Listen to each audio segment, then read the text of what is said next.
Hello everyone, আজকে আমি আপনাদের সাথে শেয়ার করব আমাদের বিদেশের মাটিতে তৈরি করা শখের ছোট্ট বাগানটিতে আমরা দেশি বিদেশি বিভিন্ন ধরনের ফল ও সবজি উৎপাদন করেছি।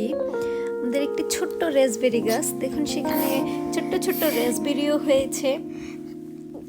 ধনে পাতা, ফুলকপি, বাঁধাকপি, বেগুন, পুদিনা পাতা সহ বিভিন্ন ধরনের সবজি আমরা উৎপাদন করেছি। বিদেশের মাটিতে দেশি সবজি দেখতেও ভালো লাগে, তার উপর যদি হয় নিজের বাগানের, তাহলে তো কোনো কথাই নেই।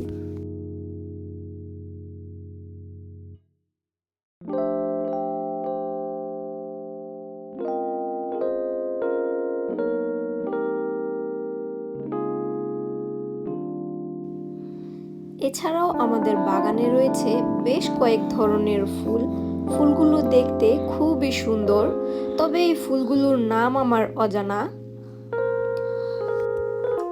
দেখুন, মৌমাছি সহ বিভিন্ন ধরনের পোকামাকড় এগুলোতে ঘুরে বেড়াচ্ছে, দেখতে আসলে খুবই সুন্দর লাগে।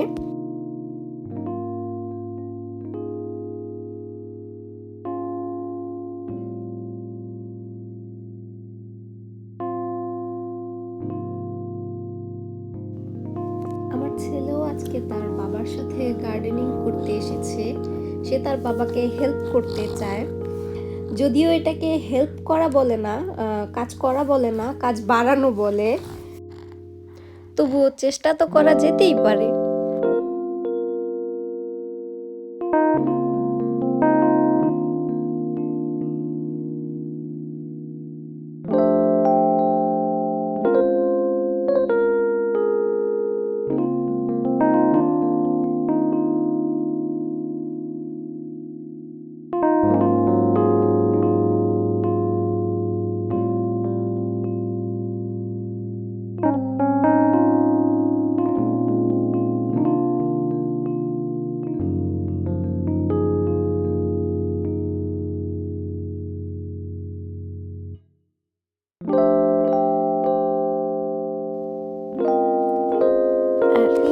বিশাল এক ক্যানবেরি গাছ, দেখতে খুবই সুন্দর এই ফলগুলি।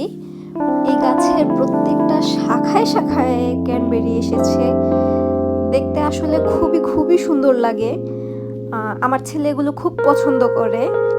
সে যখনই আসে তখনই কিছু ফল তুলে নেয়। সে আজকেও কিছু ফল তুলে নিয়েছে, আমি বলাতে সে হাসছে। সে তার বাবাকে খাওয়াচ্ছে। আর এগুলো হচ্ছে আমার বাসার জানালায় টবে হয়েছে, চারা হয়েছিল, চারা থেকে মাশাআল্লাহ এত বড় গাছ হয়েছে। ধনের বীজও চলে এসেছে, দেখতে মাশাআল্লাহ খুবই সুন্দর লাগে। তো আজকের মতো এখানেই বিদায় নিচ্ছি, দেখা হচ্ছে অন্য কোনো দিন অন্য কোনো টপিকস নিয়ে। ততদিন পর্যন্ত নিজের খেয়াল রাখবেন, সুস্থ থাকবেন আর আমাদের জন্য দোয়া করবেন। আল্লাহ হাফেজ।